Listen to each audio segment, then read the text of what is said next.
We are live. I can throw on some nice effects if you want to. Sure. So first, welcome. I'm glad people that are here can make it, and whoever's online can make it as well. I have a presentation today about running prep and really going a little bit beyond what the basics are, so understanding what it is, but then what makes it up and how we can push that a little bit further and better. Just a little bit about my own background. So I'm a physical therapist. I teach over at Western right now in the physical therapy department. I help lead their orthopedic content. I have previous training specifically in sports and orthopedics. So I did residency in orthopedics, fellowship in sports and orthopedics. And through all of that, did quite a bit of training when it came to sports, especially running. So I spent about 6 months doing a training series with the Movement Performance Institute in Los Angeles. We really talked in quite a bit of detail about running prep and how you put that together from anywhere from like a weekend athlete to an Olympic level athlete. So that was pretty cool. Beyond that, sort of my own background, I run. So I run now maybe 35 miles a week on top of the rest of my triathlon training. But I ran all through high school and college, and honestly, when I look back at all those experiences, I wish I had known this better. Because I spent a lot of time doing very generic warm-ups in high school, even more generic warm-ups in college, and you always think, like, once you're getting to that next level, something's got to be a little bit better, and it all just stayed sort of the same, like jogging around for a warm-up, doing some skips and high knees, and maybe some stretches, and then you're out running. So really with this is sort of taking all that I learned, organizing it a little bit better, and talking about how can we really do a warm-up and running prep better. So first is just sort of an understanding of what running prep is. So it should be systematic, efficient, and specific. So it's an approach that is those three variables that really helps prepare the athlete, not only for a training session, but also competition. And the big thing about running prep is that it should be specific to the athlete. And I think that's what we miss out on a lot of times, is our running prep seems to be very general. So runners all need the same thing apparently, unlike other athletes that could use very different things depending on who they are, what their specific problems are, and then they would warm up very differently. And the cool part about the running prep that we'll talk about today is the components that build up this sort of structure that I put together have each been shown to improve performance and reduce injury risk. So using things like specific mobility drills and using things like specific activation drills can actually reduce your risk for injury and improve your performance over time. And overall with this running prep, I think it's just cool to highlight, if we start to understand this, we start to actually get to the same level as other sports have been for a long time. So being out in Los Angeles doing some of my training, I've worked with a lot of people in pro sports, being pro basketball, pro football, as well as high-level runners. And honestly, every other sport has us beat when it comes to prep. Every other sport. And I don't understand why, because a lot of people run, and a lot of people want to know how to do better with it and stay away from injury. Yet we haven't really evolved at all from that. So for those that are here, I just have a couple of questions. So think about what you do to prepare yourself for running.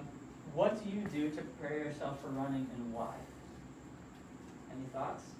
Put my shoes on and go out the door. All right, that's the perfect answer, right? Put your shoes on and get out the door. Maybe your first half a mile or a mile is slower than the rest just to warm up, but that might be all your prep. Right? Anybody else do anything beyond that? Calisthenics. Some calisthenics? Some just basic stretches and drills? Or Jumping jacks, deep squats, some ankle mobility. That's an issue. Hip flexor mobility, yeah. Yeah, some like banded warm-up. Okay. Work. For like the hips or okay, some banded work. So some components that are included within this, right?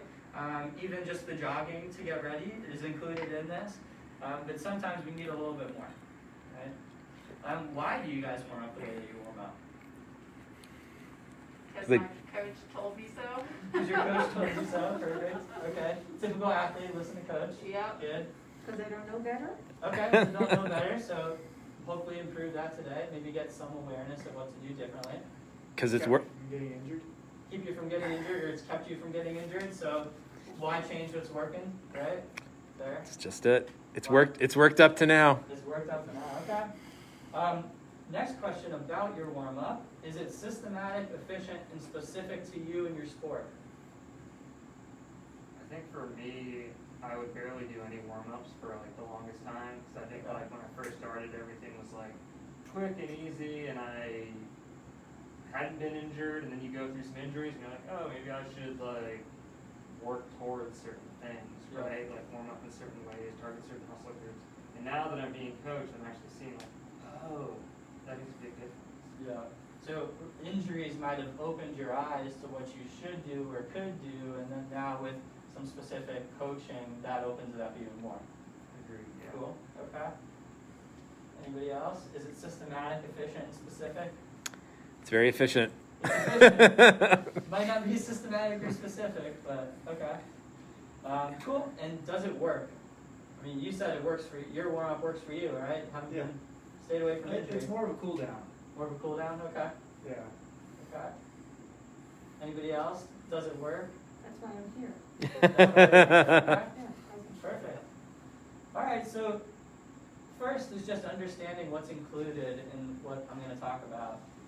So in terms of a warm-up, oftentimes we'll start out with just some general movement. And I'll talk specifically what could be included there, but something just to get your heart rate up, blood flowing, get your your core temperature up, so that the other things below it can be a little bit more efficient and effective. After that would be mobility work.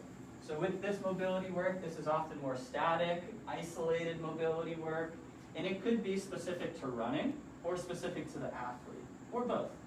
So oftentimes with runners, when we think about mobility work, it might mean like we need some hip extension mobility, or we need some ankle dorsiflexion mobility, or we need some knee mobility. But what is specific to running that people might need? And then also what's specific to the runner. Because running might require motion of all of those regions. However, do you actually need to use your time and energy to work on it or not? From there, we often get to some activation work, which is sort of what you were talking about there, Abby. So what muscles need to work for running, and specifically what muscles aren't working for you that need to work for running. Okay, that's the big piece. Oftentimes that might include the calves, quads and hamstrings, glute muscles being a big one, sometimes the core and trunk muscles. But how are we approaching that in a systematic way? How are we making it so it's athlete specific? So we're not using a bunch of time, half an hour, just to get muscles working. From there, after we've given ourselves some basic capacity for mobility and started to wake up our neuromuscular system, then we make those things a little bit more dynamic. So the first two are a little bit more static and isolated. As they progress, they start to become a little bit more dynamic and global. So we go from maybe just working on just the ankle to get the ankle moving, to now getting the ankle moving while we get multiple other joints to move, and maybe even more specific to running. And then from there, we just have to think about recovery, because I think your cool down statement was a cool one, because whatever you do after running and between running is really the ultimate running prep then for your next run. So some programming considerations to think about when we start to talk about each one of those categories. The first thing is that we want running prep to be athlete and session specific. Okay, so we want it to be session specific in terms of running, or sport specific, I guess you could say. So what are you doing for that session? Oftentimes for runners, it's just running. It might be at different speeds or things like that, but what do you need to prepare you for running? When I talk to other athletes about this kind of structure, it might be what do you need for basketball, what do you need for football, what do you need for a lineman for football versus a wide receiver. But for running, at least we have a pretty standard sort of group of things that we all need. Then from there, it needs to be athlete specific. And again, I'll highlight it again, that's the biggest piece of this is let's actually look at our athletes and see what their capacity is so we can make a very specific program. And that makes a huge difference because now you're not wasting 30 minutes to do a warm-up that maybe should take you 5 or 10 minutes. When we think about putting it together, we want to think, is this a low intensity session or high intensity session? The lower the intensity, maybe the less intense the warm-up we need. The higher the intensity, maybe the more we really need to get into it and get our body ready. We also need to think about the capacity of our athlete. Right? So we can't be giving a 20 to 30-minute warm-up for a low-capacity athlete. Maybe they're already going to be fatigued for their run. Versus if you're very high capacity, maybe you can tolerate a much longer warm-up and more intense drills. In general, the shortest warm-up is probably 10 to 15 minutes, and the longest maybe being 20 to 30. If you're working maybe Olympic level athlete, maybe even longer. And the volume and intensity is often based then on the capacity and needs of the athlete. So really, how many issues do you have going on that you need to address? Maybe the time bumps up a little bit, and what's your capacity to actually tolerate working on all those things and still be able to get out the door and do your run without injuring that as well. So the start. The start is just general movement. So general movement could mean a lot of things. It's essentially anything that's going to get our core temperature up and blood flowing. Right? Just a little bit of physical prep. That could mean any sort of aerobic exercise. It might mean specifically for runners like jogging, so jogging 5 to 10 minutes. Or it could mean just specific calisthenic drills. Right? Anything to get the heart rate up is totally fine. It's really supposed to be non-specific, not addressing anything in particular. Right? Ideally, it'll only be 5 to 20 minutes. From there, we start to get more specific. So I'm going to use a term that I got from the Exos training facility, which is this big pro sports training facility, more out near the west, but they train a lot of like basketball players and football players, as well as some runners, and that's the term pillar prep. So the idea here is we need to prep our system to do the activities we need to do. So here, it's about integrated mobility, primarily of the trunk and hips for running, but could include the knees and ankles. And for other sports, might include the shoulders and upper body. But really, do we have the appropriate mobility and stability throughout our system in order to do our task? And really, we do need both of those things. And we need those to be optimal for running, because oftentimes people think you just go out and run. And I tell patients as well as athletes, you need to have the prerequisites to run to do it well without a risk for injury. So do you have those prerequisites? And what we're looking for doing this pillar prep is we're looking to facilitate optimal postural alignment. So alignment of your legs, pelvis, and trunk. That requires adequate mobility and stability throughout your system, and that'll help even facilitate appropriate breathing patterns. All right? So if we can get good alignment, not only can our muscles work better, because they're in the appropriate position to actually work strongly and with good endurance, but it can actually facilitate our endurance because we can actually breathe well. So for example, if I don't have great hip mobility, my hip can't get behind me when I run and sprint, what's going to happen? As my hip gets behind me, my pelvis might move or my back might move. Now it's really hard to take a deep breath if I'm in this really extended position. All right? So making sure that our prep is preparing our system to actually meet the demands of running without compromising anything for performance is a huge, huge piece. So, mobility. After general movement is really where we start to prep our system. The first piece of this is more isolated mobility work. So we're going to try to improve tissue extensibility and range of motion. And we're going to focus on some key movements relative to running and or relative to the athlete. Okay? Key movements relative to running are often going to be spinal motion, maybe a little rotation and extension. Hip motion, especially extension, as we need to get behind us. But depending on if you're running up hills or sprinting, maybe you might even need some flexion as well. We definitely need adequate hip knee motion, so ability to bend and straighten the knee fully, and then primarily ankle dorsiflexion, so our ability to bend our toes up towards us. Okay? So those could be things that if you're coaching a high school team or college team, maybe you decide to put together a general warm-up that addresses each one of those things with a mobility drill. However, if you're coaching specific high-level athletes, or you're going to do assessments on each one of your athletes or yourself, or come in for an assessment, then it's better, instead of addressing everything that maybe you need for running, to look at whether you actually meet the prerequisites for running and only address the things that don't meet it. All right? Saves a lot of time. All right? With this mobility work, it's commonly going to be very isolated motions. So you're working on one joint at a time. Hopefully you're only choosing 2 to 4 mobility movements. And with those mobility movements, you're going to do 1 to 3 sets of 10 to 15 reps of mobilization exercise with very short holds. The reason why the short holds, oftentimes long holds before performance will impair performance. And short holds have been shown to be just as good to improve mobility for a task as long holds anyways. Okay, so we can do these short holds without impairing performance. The big question that maybe a physical therapist might have to answer is this a physiologic restriction or a neurophysiologic restriction? And what that means is it something that's anatomical, it's physically shortened, or will it turn around quickly? That then might mean we need to do a little bit more aggressive stretching versus just a quick warm-up. And depending on who you're working with, you might be able to use other manual techniques like soft tissue work or foam rolling or anything like that to prep your system. Just to get an idea of what this might look like. So this is my mobility warm-up. So I put some examples for myself just so you can get an idea. So for me, based off assessments of myself, I have primary restrictions related to running of hip extension and ankle dorsiflexion. Okay? So for me, with my running form, my knee motion is fantastic.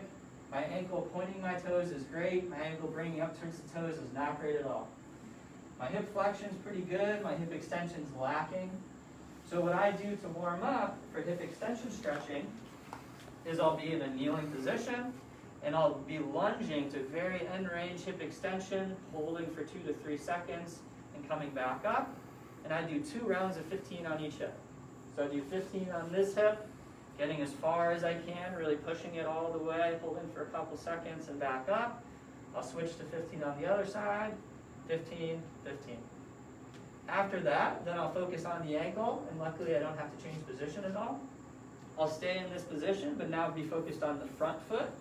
I'll try to drive my knee straight over the toes while keeping my arch up and get as far onto the ankle as I can and come back up.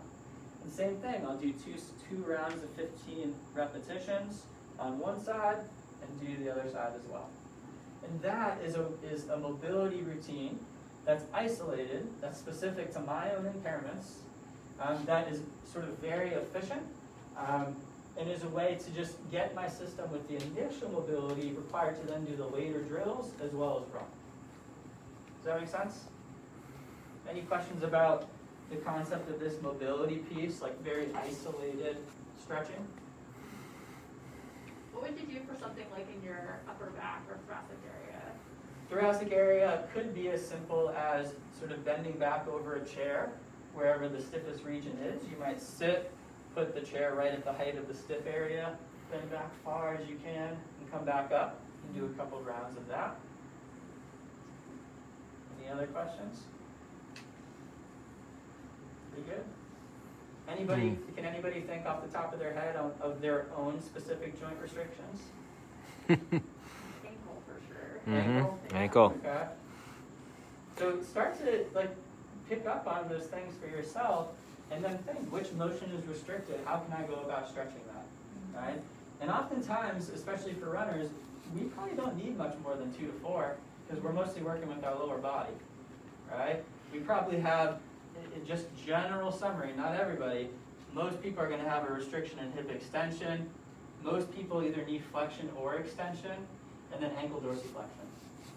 And really, I mean, that's your 4 mobility movements right there. That can be easy prep work. Okay? Cool. For activation, once we give ourselves the appropriate mobility, then that allows our body to actually activate muscles the way it's supposed to. Okay? So there's a specific reason why mobility is coming before activation. Because if you have stiffness and restricted range of motion in an area, your muscles, with your neurologic system, will immediately not be able to work as strongly. Okay? So it's super, super important that you think about your mobility restrictions before you start going about and cranking on and trying to turn on muscle groups. Okay? Because they're going to be inhibited and not be able to work well if you try to do it on a really stiff, tight joint. All right? So, The goal of activation here is to improve your brain's awareness of a body region, help with muscle recruitment, and help with coordination. And it's such a big piece to understand those three factors, because first, in order to use the muscle group, our brain needs to be aware of it. So that's one of the big goals of activation. From there, once our brain's aware, it can start to recruit it more strongly, and once it recruits it more strongly, then it can start to actually coordinate that muscle with other muscles to do something as complex as running. Again, we want to focus on key musculature and movements related to the athlete and the session, so running.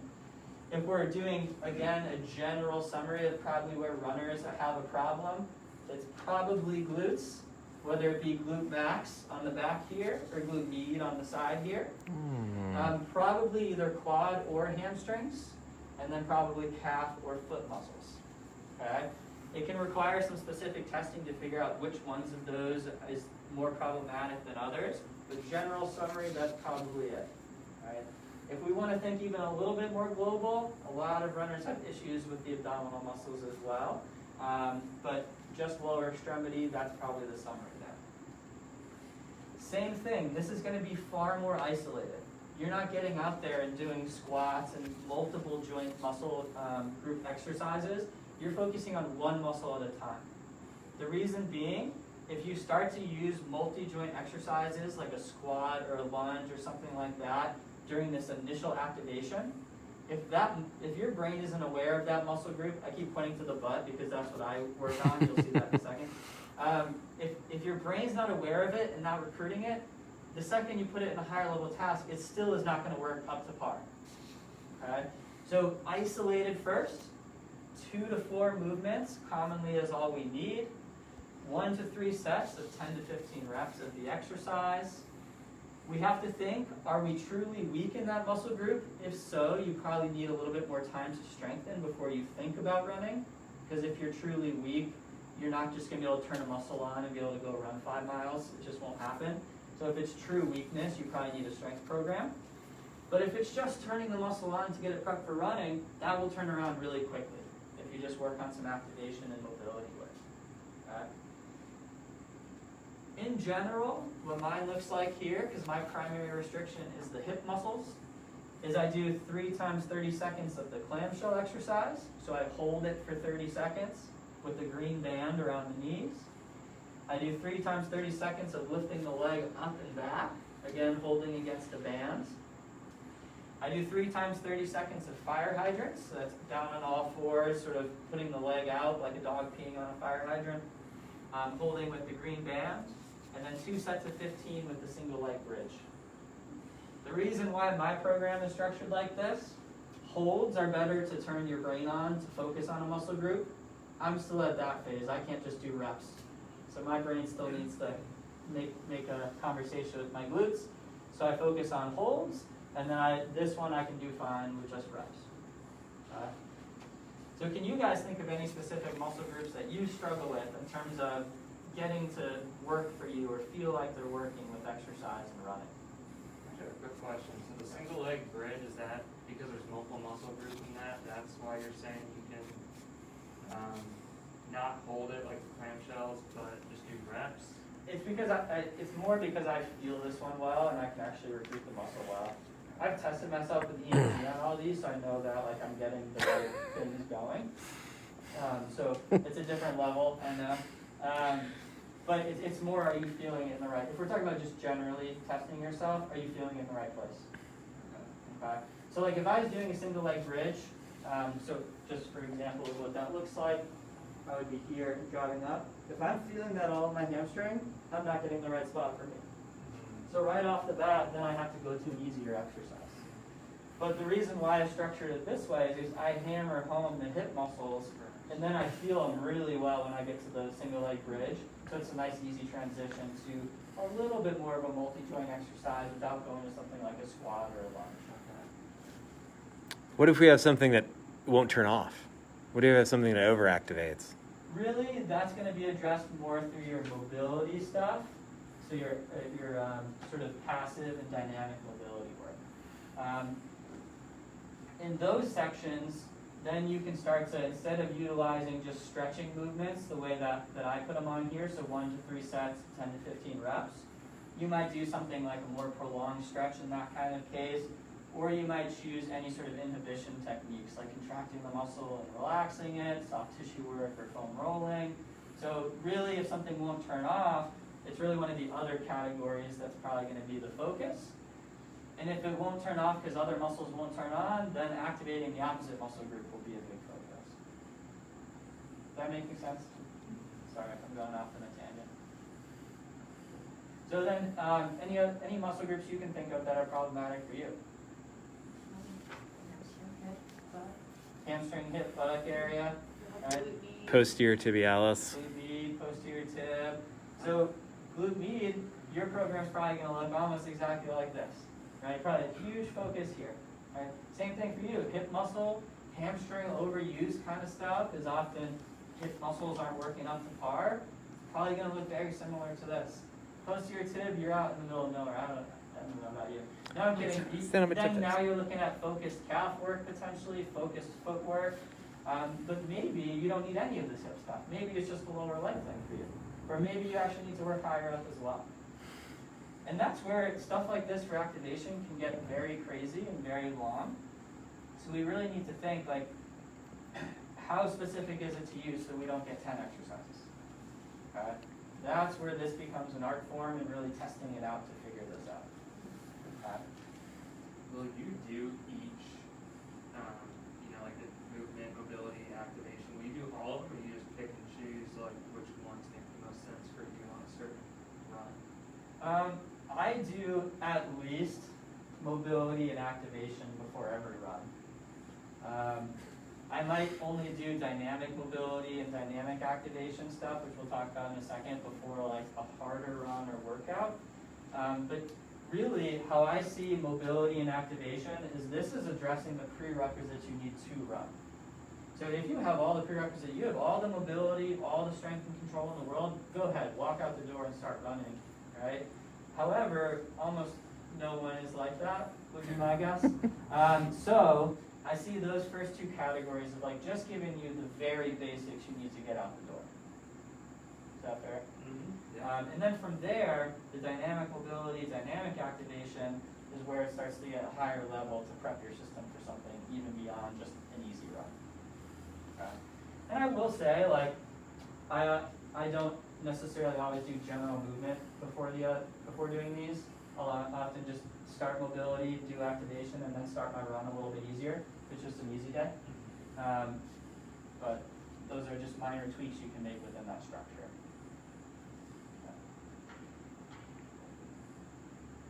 So after you have given yourself a little warm up, you've addressed what you need in terms of mobility to have the full range of motion to be able to run, and you've started to work on getting the muscles that don't turn on well for you to start to turn on, then from there it's about making it a little bit more dynamic.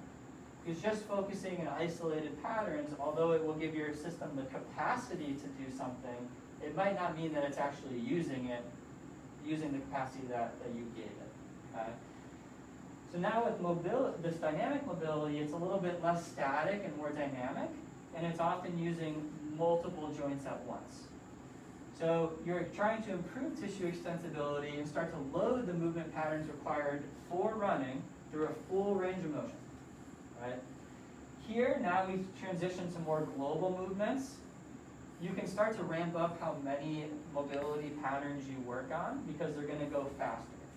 Okay? They won't be taking as long as repping out 15 reps on isolated mobility exercise. You can set this up to perform repetitions of something. You can do it for distance or you can do it for time. Okay? So some basic mobility stuff might be like if you have restrictions in your hamstring, sort of walking, touching the toe, taking a couple of steps, walking, touching the toe. Right? Now it's a little bit more dynamic, now using multiple joints moving at once. For like my hip flexor restriction, it might be sort of taking a step forward, really loading onto hip extension, taking a step up and going to the other side. Just starting to get a little bit more dynamic with it. Okay?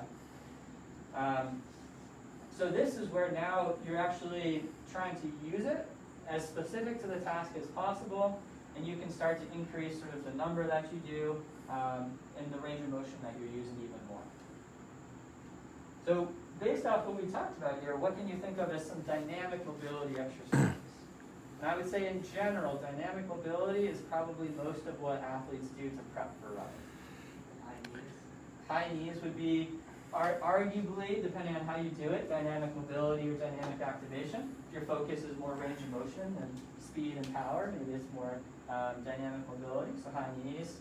Reverse lunges. Reverse lunges, depending, especially how you focus it. Like if you're lunging backwards and really trying to emphasize the range of motion of the exercise, absolutely. Like leg swings. Yeah, leg swings are a dynamic warm-up, sorry, plant. Anything else? Does anybody do any dynamic mobility work as their warm-up? Mm-hmm. What do you do? Yeah. The first two, which Okay. makes me Mhm. question like, oh, maybe I should do more mobility and activation, or I just jump right to dynamic, you know? Yeah, and honestly, you know, again, if you have these prerequisites pretty well, maybe it's okay to jump to dynamic, right? Like if you're sitting,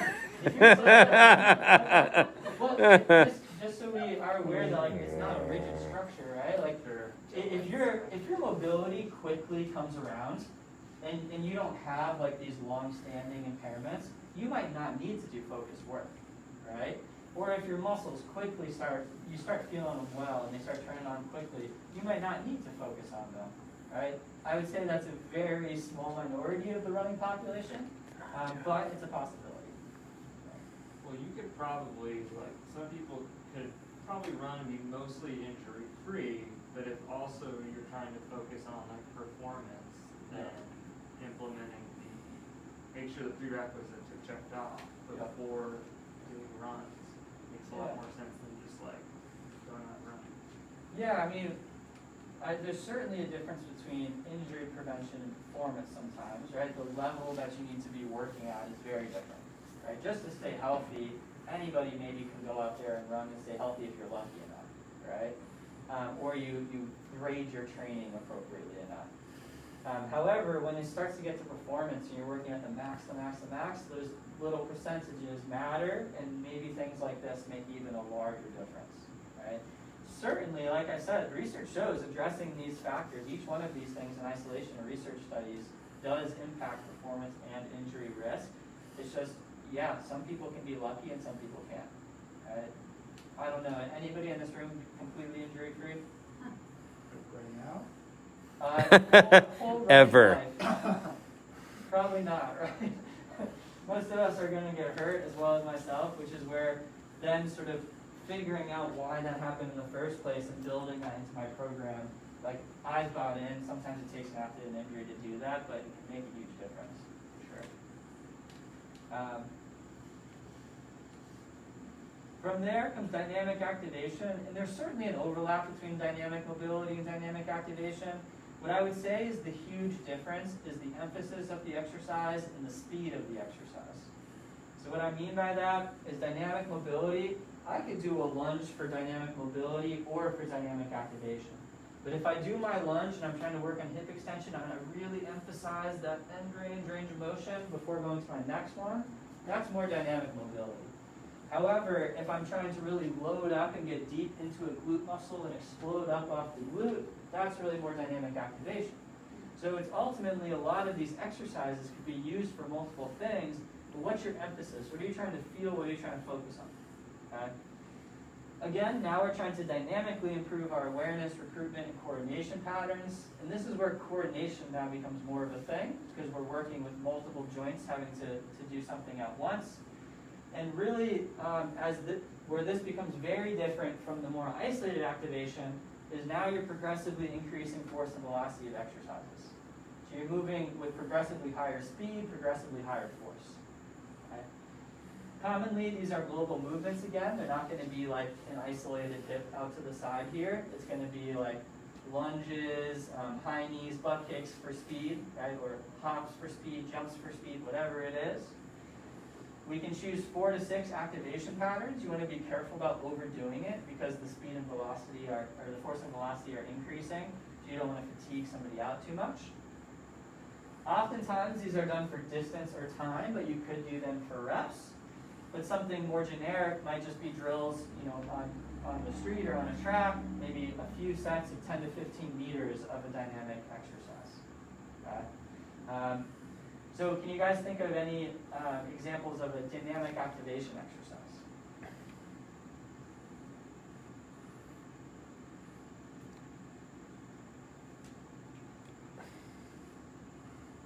What about like something with the calves, like kind of like getting up on your toes or something, try to activate it? Yeah, so if we're trying to really get calves working strong, maybe it's like a high skip where we really emphasize pushing off. Right? That could be one. Definitely. For me specifically, with glutes being my primary recruitment issue, I'll do a lot of like more plyometric stuff, emphasizing glute. So I'll do like a speed skater kind of jump where I jump, load up, and I do that for maybe 50 meters and then turn around and come back. So I'm really trying to load up the hip and then explode off of it. So that might be an example. Yeah. So a lot of different examples out there depending on what muscle group you're trying to focus on. And really thinking like, how do I start with a lower force velocity where somebody can still feel it and then progressively get higher and higher depending on the needs of the athlete in the session. Okay? So what I'll say is like, I focus on these two for some sessions, but not all sessions. Like if I'm going for a 4-mile run before I go to bike and lift, I'm not going to do that, right? Because I don't need to do that to go easy run for 30 minutes. Okay? However, if I'm going to go do a hard workout or like repeats on a track, I absolutely am going to be doing those exercises. Okay? Any questions about dynamic activation? Okay. The final piece of running prep, and I think is the often overlooked piece, is what everything you do in between. Okay, so really you can have the best setup here. If this isn't good, the rest of it doesn't matter. Okay? Because what you do for work plus your rest is what optimizes your potential for adaptation. It doesn't mean it keeps you healthy, doesn't mean it makes you better, it just optimizes your potential to get better and to stay healthy. So really having a more structured program designed to facilitate recovery but is often what athletes miss out on. Right? We think, okay, well, let me have an off day or a down week or something like that. But how are you truly building recovery into your session after each workout, between each workout, between each season? We want to think, well, how does the combination of passive rest, active recovery, and lifestyle combine together to optimize my injury risk and performance? Right? So yeah, sometimes we absolutely do need passive rest. Right? We need to make sure that we're not just constantly hammering home, and we might need days off or weeks off within a training cycle. But we need to think about active recovery as well. So what would you guys say you do for active recovery when it comes to training? Go for a walk. Yoga. So a walk, yoga, perfect. Meditation. Meditation, yep, that's active. We could call it active recovery or alternative treatments or stress. It's multiple categories for sure. Anything else people do besides running? Stretch and foam roll. Stretch and foam roll, yeah. I mean, that's part of an active recovery program. Maybe you're even doing that completely separate from running, so it's not a cool down or anything like that. It could be a separate mobility recovery session. Right? It could be on the day off. Cool. Besides passive rest and active recovery, thinking about these three factors is huge. Nutrition, sleep, and stress. So how is your nutrition to optimize your potential for recovery? How is your sleep? Because if your sleep is poor, good luck staying injury-free, good luck improving your performance. And there's a lot to be talked about with those two categories for sure. How are your stress levels? Because depending on your stress levels, the hormones and chemicals in your body will be different. That will change even down at the tissue level your risk for injury and ability to perform. And then how are you optimizing or are you using any alternative treatments? Like ice baths, massage guns, foam rolling potentially, massage work, right? And how are you trying to organize all these together to promote your recovery. And this is not part of the presentation. It's meant to be in detail. It's just meant to get you guys to think about it, that these are big pieces of your prep for running, right? So the second you're done running, and done with your cool down or whatever you finish up with, is the second the rest of all this stuff might start. Right? So I know these days, compared to my college running days, I certainly give all of these factors a much bigger emphasis in my training versus eating buffalo chicken pizza the day before meet days. So big differences there. You now eat them the day of events, Day right? of, Yes, right that's very before. important, right? And we want to just consider, how does recovery time factor into our program? Where's our recovery sessions? What are we doing for recovery sessions? Where are recovery days or recovery cycles? And really, the combination of then all of those together is what makes running prep. So if we were to summarize just in general, we start out with just movement. So if you're going to go out on any sort of harder session, it's very important just to get your body moving before you get into the rest of the running prep program. If you're going out on a very easy run, you're just going to barely work up a sweat, you might not need to do general movement because your working into the run might be sufficient. All right, just start out easy and progress into it. However, this second two are probably important to do before almost any run, unless you are the perfect runner with no impairments at all. All right? It's very important to do those because oftentimes people think run to get fit, run to make yourself better, but you really need the prerequisites to run to not only perform, but to stay injury-free. So do you have the prerequisite range of motion to go on your easy run? Prerequisite range of motion for an easy run compared to a hard run might be different, so it might be more of a focus before a hard run. Right? Do you have the appropriate muscle activation? Are you feeling the right muscles? Are those muscle groups working to prep you to then be able to do an easy run or a hard run? Then from there, the harder the activity gets, the more important dynamic mobility and dynamic activation get. Now it's using multiple joints through a full range of motion and multiple muscle groups in a coordinated manner with progressive speed and progressive force. Right? So the harder the session, the more important those characteristics become. And then from there, how are you recovering? Right? So thinking about, again, putting a program like that together, we think about me in general. I'm lacking hip mobility and ankle mobility. I do 2 exercises isolated to those joints to prep myself. My glutes don't feel anything. The rest of my muscles are great. So I do very specific glute work. From there, for dynamic mobility and dynamic activation, as I said, before an easy run, I don't really do much. But before a hard tempo workout or something more aggressive, I'll go out and do dynamic mobility and dynamic activation.